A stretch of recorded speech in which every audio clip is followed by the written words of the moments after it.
자, 여러분 안녕하세요. 자, 여러분 이번 시간에는요, 보상적 임금 격차 마무리 짓도록 할게요. 자, 6절에 해당하는 건데 정책 응용 사례예요. 이것도 잘 보셔야 돼. 시험 문제에 우리가 봤던 이론을 현실에서 어떻게 응용할까? 이렇게 해서 문제를 내거든요. 원래 뒤에 있는 연습 문제 정도까지 가야 되는데 거기까지는 아직은 아니야. 그러니까 본문의 내용을 그냥 약간 문제화 시키는 경우가 좀 더 많습니다. 이쪽에서 보이시죠? 자, 6절 이렇게 있습니다. 사례인데 건강보험과 노동시장 이렇게 있어요. 건강보험과 노동시장. 도대체 이게 스토리를 어떻게 풀어나갈 것인가? 같이 한번 봅시다. 자, 첫 번째 줄. 미국에서 고용주는 직원 대부분에게 복리후생제도 일부로 건강보험을 제공한대요. 누가? 고용주가 제공합니다. 근로자에게. 네, 이렇게 제공을 하는데요. 2001년에는 국민의 63%가 고용주가 제공하는 건강보험 프로그램에 가입돼 있었는데 최근 연구는 보상적 격차 이론의 틀을 적용해가지고요, 임금과 고용주의 보험 제공 여부 사이의 관계를 연구했대요. 그러니까 고용주가 제공하는 게 건강보험에 가입하는 것도 하나 제공할 수 있고, 또 뭘 줍니까? 이렇게 할게요. 여기 보면은 보통 임금을 고용주가 제공해 주는 거잖아요. 근데 건강보험도 고용주가 제공한다고요. 그러니까 이건 돈이 아닌 다른 어떤 부가 혜택이 되는 겁니다. 자, 이거 두 개를 가지고 우리가 보상임금 격차를 활용할 수 있지 않을까 합니다. 자, 다음 단락 볼게요. 모든 근로자가 고용주가 제공하는 건강보험 프로그램을 재화로 여겨. 이 재화라는 것은 좋은 거예요. 효용을 증대시키는 것이다 라고 생각을 하시면 되겠고요. 되셨죠? 그러면 임금과 건강보험에 관련된 근로자의 무차별 곡선은 일반적으로 우리가 생각한 것처럼 그래요. 원점에 볼록한 형태로 됩니다. 자, 만약에 여기가 건강보험이라고 생각하시고요. 건강보험, 여기가 임금이라고 생각을 할 수가 있습니다. 무차별 곡선은 이런 식으로 원점에 대해서 볼록한 형태를 우리가 보인다라고 할 수가 있겠네요. 네, 따라오셨죠? 자, 이렇게 돼 있는데요. 그림에서 나타낸 것처럼 근로자 A는 건강보험 혜택에 큰 의미를 두지 않기 때문에, 그쵸? 무차별 곡선의 형태가 평평하게 되면 어떻게 돼요? 이렇게 완만하게 되면 이게 한계 대체율이 작은 거 아니겠습니까? 이거 기초적인 건데 잘 보셔야 돼요. MRS가 작아요. MRS 건임 이렇게 해야겠네. 건강보험 대 임금의 A는 작아요. 네, 이게 만약에 건강보험에 가중치를 많이 두게 되면 MRS가 크게 된다는 거 알 수가 있겠습니다. 자, 이거의 의미는 뭐라고요? 거기 옆에 임금을 상대적으로, 건강보험은 별로 중시 여기지 않는 거기 때문에 임금을 상대적으로 조금만 올려줘도 건강보험을 크게 포기할 생각이 있다 이겁니다. 반면에 무차별 곡선이 여기 있는 것처럼 가파른 형태에 있는 근로자라고 해볼게요. 그래서 가파른 형태야 이렇게. 그럼 이제 B는 이렇게 돼 있어요. 자, 그러면 여기 MRS가 가파르게 돼 있어요. MRS 건임 이렇게 되면 B 이렇게 크다는 거 알 수 있잖아요. 이거 어떻게 된다? 맞습니다. 건강보험을 소중하게 생기는 근로자예요. 그래서 건강보험에 대해서 이거를 소중히 여기는 근로자다 이렇게 보시면 될 것 같습니다. 오케이? 이해되시죠? 네. 자, 다음 단락 보세요. 자, 이 맥락에서 기업의 등이용 곡선 또한 우하향한다. 자, 등이용 곡선 다음 페이지 그림 한번 보세요. 우하향하는 직선으로 해놨습니다. 자, 이거는 근로자 입장이야. 근로자 입장에서 건강보험과 임금에 대한 효용을 얘기하는 거고요. 자, 기업 측면에서 볼게요. 고용주 측면에서 보는 거예요. 자, 기업 입장에서는요, 우리가 지난번에 본 것처럼 등이용 곡선을, 이게 건강보험을 많이 제공하게 되면은 기업 입장에서는 안 좋은 거죠. 왜냐면 돈이 나가는 거잖아. 임금을 많이 주면 기업 입장에서는 이윤이 감소하는 겁니다. 둘 다 나빠요. 그래서 등이용선을 이렇게 오목하게 그릴 수 있는데 우리 책에서 그냥 직선으로 그렸습니다. 심플하게 얘기하려고 하는 겁니다. 자, 우아형한다. 이게 등이윤선이에요. 등, 이윤, 곡선이라고 해도 되겠어요. 곡선을 뜻합니다. 그래서 파이 제로 이렇게 있습니다. 그 다음 페이지 가보시면 파이 스타가 있고 파이 제로가 있잖아. 여러분, 이거랑 이거랑 어디로 갈수록 이윤이 더 높은 걸까요? 그렇지요. 임금하고 여기 나와 있는 건강보험을 적게 해줄수록 이윤이 증대된다라는 것을 알 수가 있습니다. 오케이, 이해되시죠? 네, 그렇게 봐주세요. 자, 이걸 단순화시키기 위해서 거기도 나와 있습니다. 직선으로 그렸다라는 거 나와 있습니다.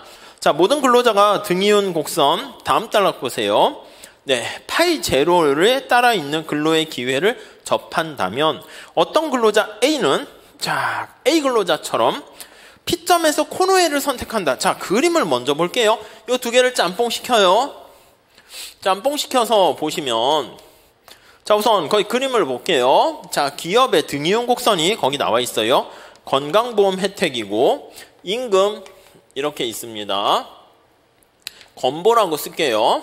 자, 그러면 등이윤선이 이렇게 나와 있는 거야. 그래서 등이윤, 파이 제로, 등이윤선이 있는데 앞에서 얘기한 것처럼 A와 같이 무차복수에 굉장히 완만한 사람입니다. 그래서 이런 점을 선택하기보다는 이런 점을 선택하는 사람이 생길 수가 있다고요. 이렇게 되는 경우를 뭐라고요? 자, 무차복선 A예요. 이거를 구석해다 이렇게 얘기하는 거죠. 네, 이해하시겠죠? 이렇게 구석해를 선택하는 사람이 될 수가 있겠습니다. 오케이. 자, 근데 그게 아니라 무찰복선이 B점처럼 좀 이렇게 가파른 사람은요, 이렇게 되는 거야.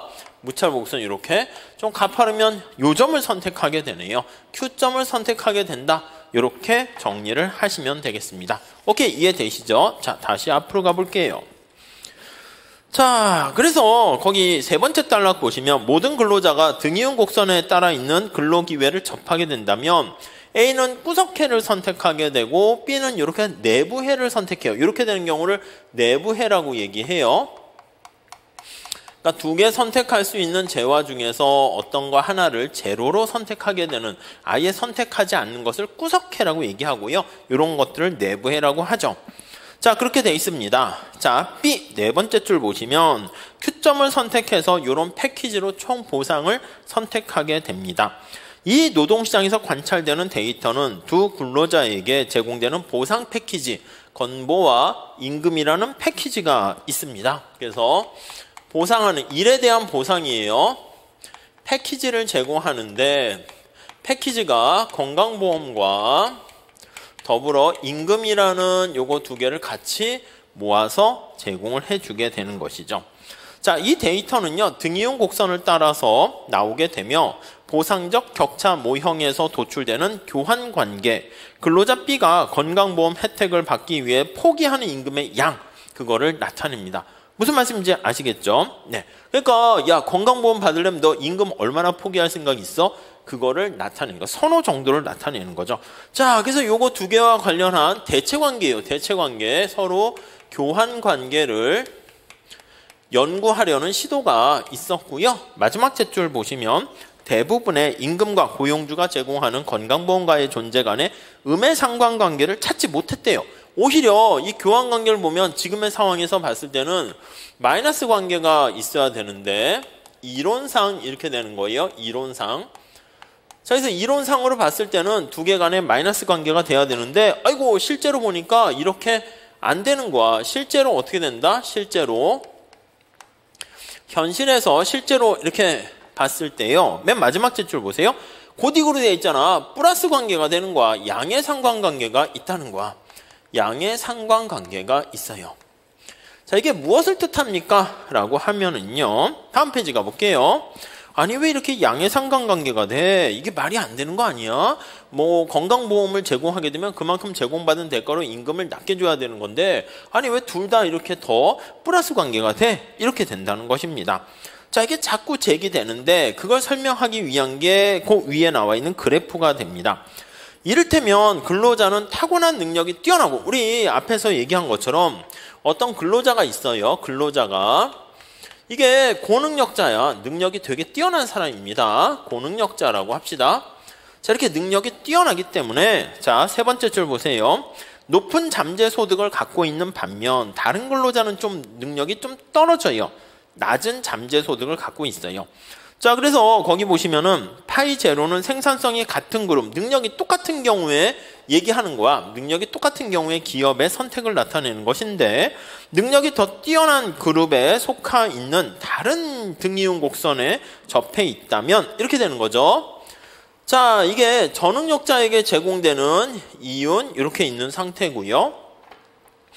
앞서 살펴본 것처럼 이렇게 고능력자에 해당하는 그런 사람입니다. 그래서 고능력자에 해당하는 사람에 갖게 되는 뭐 여기 스타 이윤 이렇게 있다라고 할게요. 자, 그렇게 되면은 자, 거기 보시면은 능력이 더 뛰어난 근로자 그룹에 적용되는 다른 등이윤선이 있다면 더 위에 밖에 등이윤선이 이렇게 있는 거예요. 있다면 등이윤선이니까 이윤은 또 제로로 이렇게 하게 되는 거예요. 그러니까 약간 높은 건강보험과 높은 임금을 제공해도요, 충분히 이윤을 어느 정도 획득을 하게 되는 거야. 이게 건보고요.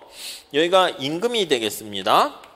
자, 그래서 거기 선택점을 보세요. 여기 B라는 사람이 선택을 했는데 여기가 Q가 되는 거 알 수 있어요. 그래서 거기 보시면 UB 이렇게 있죠. 근데 거기 Q 스타를 선택한 거야. 무차곡선이 여기를 선택했어. UB의 스타 이렇게 된 것을 알 수가 있습니다. 이해가시죠? 자, 그래서 그 밑에 다음 줄 보세요. 능력이 더 뛰어난 근로자 그룹에 적용되는 다른 등이윤 곡선이 있다면 고능력자, 여러분 이게 등이윤 선이가 이윤이 제로가 된다는 거 아시겠죠? 기업이 이렇게 높은 임금과 높은 건강보험을 줘도 기업의 이윤은 빵인 거야. 이것도 사실은 이윤이 빵인 점을 나타내는 등이윤선 이렇게 보시면 되겠습니다. 헤도닉 모형 할 때 우리가 했었어요. 자, 이렇게 되면 더 높은 근로자에게 더 높은 임금과 더 높은 건강보험을 제공해도 이윤을 빵을 유지할 수 있게 되는 것입니다. 이해가시죠? 그러면 우리 눈에는 뭐가 비쳐요? 이렇게 비치지, 이렇게. 그래서 여기 보세요. 아니, 임금이 높아졌는데 건강보험 혜택도 증가했네. 이렇게 양의 상관관계를 보이는 형태로 나타나게 됩니다.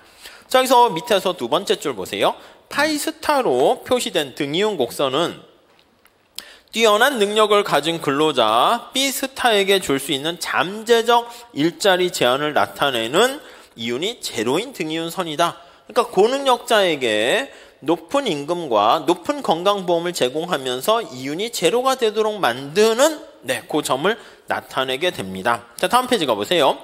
자, 다음 페이지 첫 번째 줄 보시면 높은 잠재 소득 때문에 이 근로자는 높은 임금과 높은 좋은 건강보험 혜택을 모두 제공하는 패키지를 선택할 수 있게 됐네요. 자, 다시요. 우리 앞서 본 것처럼 능력이 뛰어난 사람이야. 그러니까 높은 건강보험을 건보를 획득하게 되고요. 높은 또 어떻게 됩니까? 임금을 획득하게 됩니다. 자, 그러니까 여기 보면 이게 둘 다 높은이야. 임금도 높은데 건강보험도 높다라는 것을 알 수가 있습니다. 이해가시죠? 그래서 다음 페이지 거기 첫 번째 줄, 두 번째 줄 보시면 되겠습니다. 자, 근로자 B라는 이런 선호를 생각했을 때 능력이 높은 근로자에겐 건강보험과 임금이 둘 다 높은, 그러다 보면 세 번째 줄 고임금 근로자가 더 좋은 건강보험도 받기 때문에 임금과 건강보험 혜택 간의 양의 상관관계가 존재할 수가 있다. 자, 이거 왜 이런 일이 발생했습니까? 라고 하면 지금 또 얘기하는 것처럼 능력의 어떤 문제를 컨트롤하지 못해서 발생하는 거라는 거 알 수가 있어요. 자, 그래서 왜 또 이런 일이 발생한 거야? Why 이렇게 하게 되면은, 자, 거기 보세요. 한 가지 해결책은 같은 등이윤 곡선상에 있는 근로자를 효과적으로 검토할 수 있도록 이거예요. 근로자 간에 데이터를 그냥 분석하다 보니까 이 사람은 저능력자고요. 그러니까 능력이 똑같은 걸 컨트롤 해야지. 저능력자 사이에 여기서 요기하게 되면은 마이너스 관계가 되는데 엄한 사람을 비교하는 거야. 고능력자와 저능력자를 같이 비교하다 보니까 근로자 간의 능력의 차이를 통제해야 되는데 통제를 하지 못하면 안 된다. 이렇게 볼 수가 있겠습니다. 그래서 능력의 차이를 우리들이 전부 다 파악하거나 관찰할 수 없게 되는 거예요. 그래서 밑에는요, 이게 능력과는 전혀 관련 없는 뭔가 이 통계 데이터 분석을 할 때요, 이렇게 영향을 미치지 않는 도구 변수라는 것을 사용합니다. 도구 변수라는 걸 좀 찾아내 가지고요, 우리가 분석하는 게 거기 밑에 쭉 나와 있는데요. 그런 도구 변수에 대한 얘기는 약간 통계에 관련된, 계량 경제학 관련된 얘기니까 우리랑은 좀 거리가 멀어 가지고요, 넘어가도록 할게요. 아셨죠? 그래서 그거는 넘어가시면 될 것 같습니다. 자, 그래서 여기 간단하게 정리했는데요. 이거 정리해보면 건강보험이 있고요, 임금이 있습니다. 둘 다 좋은 거예요. 무차별 곡선이 원점에 대해서 볼록한 형태를 보이게 되는 거 알 수가 있고요.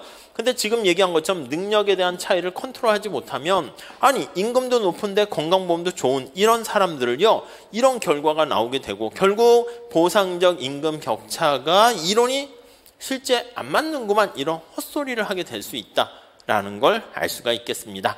자, 이렇게 해서요, 이쪽으로 오시면 우리가 등이윤선하고요, 무차별 곡선하고요, 두 개를 같이 해서 기업과 근로자의 어떤 선택, 보상 패키지와 관련해 가지고요, 보상적 임금 격차가 잘 어떻게 성립하는가를 우리가 살펴봤습니다. 이게 아직은 출제된 적은 없지만 이렇게 보상적 임금 격차를 기본적으로 헤도닉 임금 함수 곡선 도출하는 거는 출제됐거든요. 그 다음 단계는 출제되면 그것을 응용하는 게 출제될 가능성이 있다, 이렇게 보시면 되겠습니다. 자, 이렇게 보시고요, 우리가 챕터 5장의 보상적 임금 격차를 이 정도로 마무리 짓도록 할게요. 이렇게 하시고 다음 시간에는요, 우리가 인적 자본이라 해가지고요, 이게 또 출제 가능성이 있어요. 이쪽 파트가 굉장히 중요한 건데 최근 5년간 제대로 출제된 적이 없거든요. 그래서 가장 우선순위가 높은 거 하나 꼽아라 그러면 인적 자본과 관련된 이슈가 되겠습니다. 아셨죠? 자, 요거 다음 시간에 이어서 같이 살펴보도록 하겠습니다. 자, 여기까지 할게요. 감사합니다.